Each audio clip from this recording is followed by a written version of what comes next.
to pay for Daryl's Donuts on Saturday morning. So you need to sell that place. We had a place in Pawnee County and move to Oklahoma City and live happily ever after. I come over here a lot. Kathy's mom passed away last September. I have two brothers here. I love Tulsa. Tulsa was, as Howard indicated, my adopted home after a 6-month hiatus in Illinois. And Oklahoma is where it's at. Oklahoma is fabulous. I want to say Kathy would be here this evening, but unfortunately we have a daughter who lives in Richmond, Virginia, Kelly, who is epileptic. She hasn't had an epileptic seizure in 5 years, and not before last she had a very severe seizure, so Kathy immediately went to Richmond to be with Kelly, and that's only appropriate.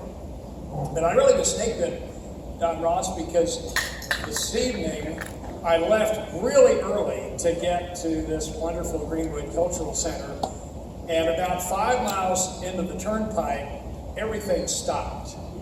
And I'm sitting there for an hour in traffic, and I thought, well, I don't want to call Howard yet and say, can you send me this lovely thing? But fortunately it opened up and I was on my way.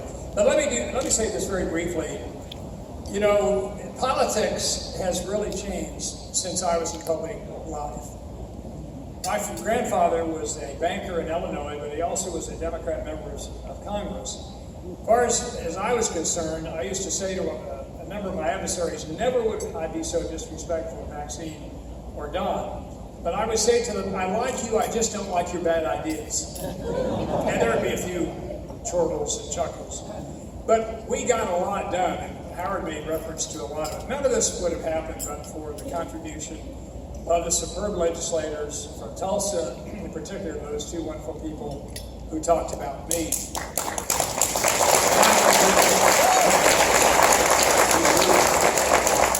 When I decided to run, I figured I was going to break all precedent, and I went down to the southeast part of the state. This is absolutely true. In a very small community in southeast Oklahoma where they looked out and looked after Republicans on Saturday night with their headlights. And so I had this lady who said, I'll meet you in the Walmart parking lot, and then we'll have a great Republican cavalcade. We will drive all the way through the county and communities around, and you as a candidate can get to know people. And I said, that's a great idea. So I had myself and this young college student who happens to be our lieutenant governor now, Todd Lamb. We drove down to this community in southeast Oklahoma, and where we were supposed to meet this lady to have the great Republican cavalcade. And we got there, and there was one car in the parking lot, and that was hers.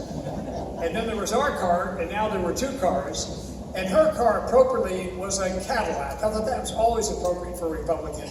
And we started driving through the neighborhoods and the communities in this particular county, LaFleur County.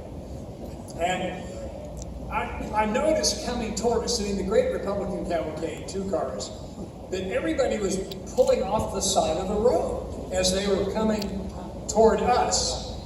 And I said to this lady, I said, do you have your lights on? And she said, yes, we're a parade. And I said, isn't that appropriate? This last guy pulled off the side of the road in a pickup truck and put his hand over his heart. And I said, it's a metaphor for a Republican campaign. They think it's a funeral procession. So everything went uphill from there. I want to mention one thing. My mother and dad were very strong civil rights people. And as Don noted, I was the general counsel, state counsel for the NAACP many years ago.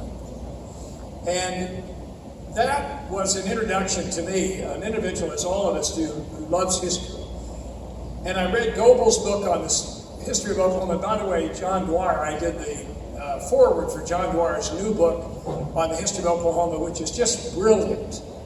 The challenge of African Americans, Native Americans, this immigrant community coming after the ravages of the Civil War to Oklahoma, the first, obviously, free opportunity for African Americans to build their own lives and construct their own schools.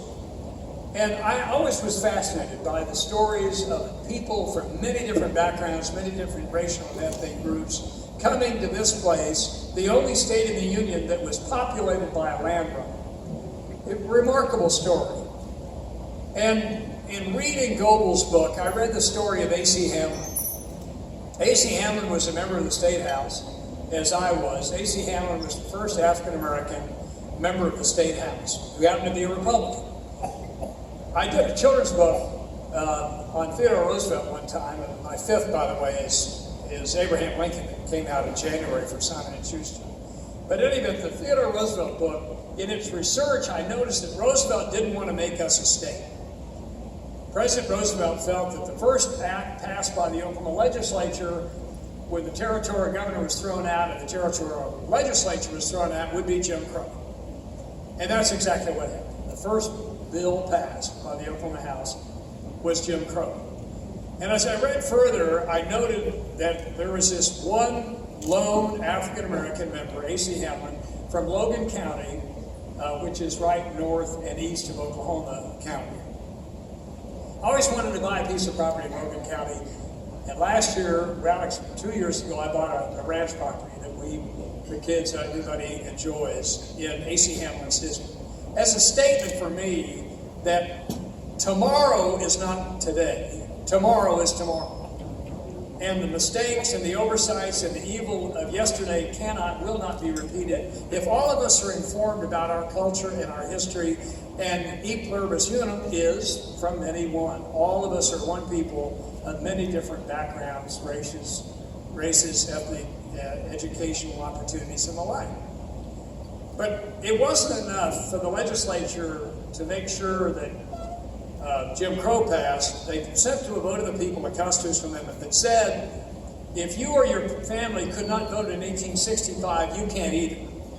So Hamlin was defeated and passed from obscurity into oblivion, but not from my heart and not from the heart of people who care about this Joseph's Cloak society, which we must have in America, to love and respect and honor everybody, notwithstanding their religion or their race, nationality, or whatever their condition might be.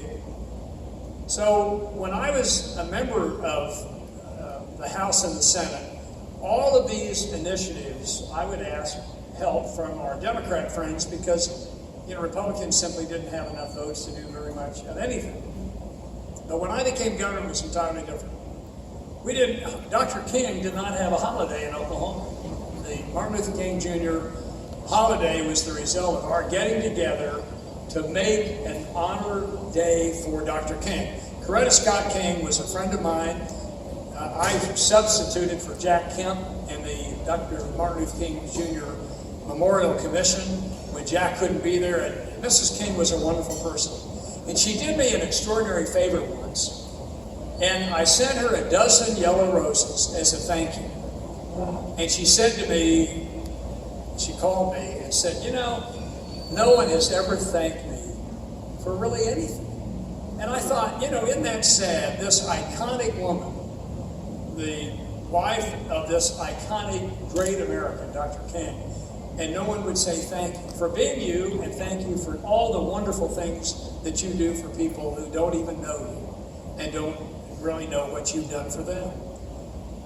Well, for me to select as an African American Secretary of Commerce, Russell Perry, as a statement, we don't appoint African Americans to parole boards of the Human Services Department, put them in charge of finance and business, honor the achievement of African Americans of all walks of life, but to have somebody like that, the highest ranked cabinet officer ever, would be a wonderful thing.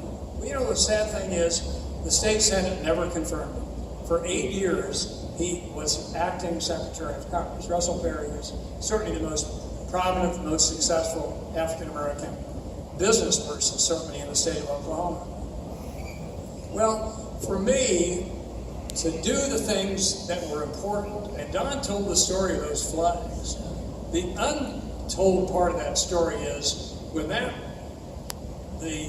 flag of the Confederacy was put up accidentally, in quotation marks, I said the answer is don't put any of them up. Put up the sky blue flag of Oklahoma on every one of those flagpoles. And we mercifully will forget the Confederate flag.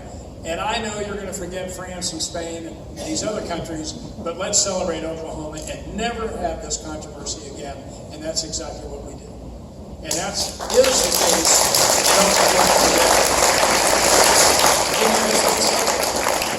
Well, this award means so much to me because the things that we accomplished together to celebrate the achievement of men and women of goodwill, African-American immigrants just like my family, immigrants to this state for a new life, a new hope, a new opportunity, is a huge deal. And this facility celebrates that diversity and that excellence, and this is going to be very, very prominently displayed in my office. This means a great deal to me, and it always will, and I'm so very grateful for your friendship in making it possible.